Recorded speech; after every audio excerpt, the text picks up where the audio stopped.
Hi, and welcome to my AP Physics final project on collisions by me.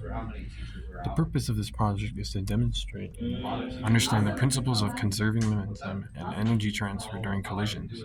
This experiment is to find the difference between inelastic and elastic collisions using the Velcro bumpers and carts and recording the data using a motion sensor.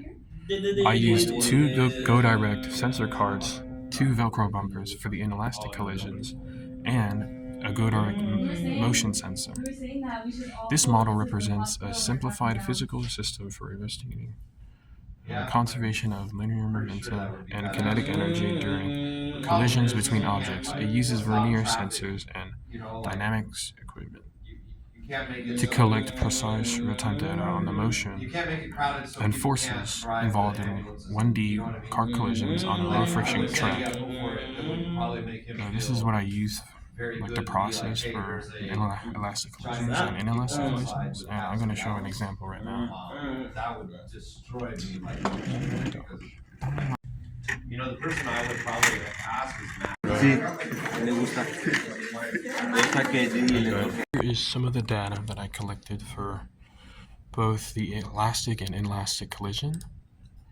Here's some formulas that I use: the conservation of momentum, kinetic energy. I have to cut that out. To reflect, I learned that in this experiment, I investigated the conservation of momentum in both elastic and inelastic collisions using dynamics carts on a low-friction track. The goal was to determine whether momentum and kinetic energy were conserved during different types of collisions and to understand the conditions under which these conservation laws hold. One of the key takeaways from the experiment was that this momentum was conserved in all collisions, as expected from theory. By measuring the velocities of the carts before and after collision using motion sensors, we calculated total momentum and found that the values before and after were within a 5% error range for most trials. This small discrepancy was likely due to systematic errors like friction, imperfect alignment on the track, or slight delays in the sensor recordings. However, the kinetic energy results were more nuanced.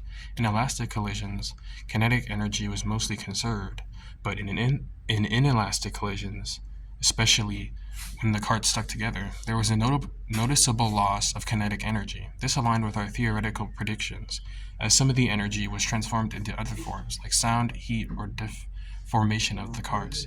One challenge I encountered was ensuring perfectly straight motion and avoiding rotational effects, which could have impacted our velocity measurements. Overall, this experiment reinforced key physics concepts like conservation laws and gave me a deeper appreciation for how idealized physics models are, tested in real-world settings. It also helped me recognize the importance of careful data collection and error analysis in experimental science.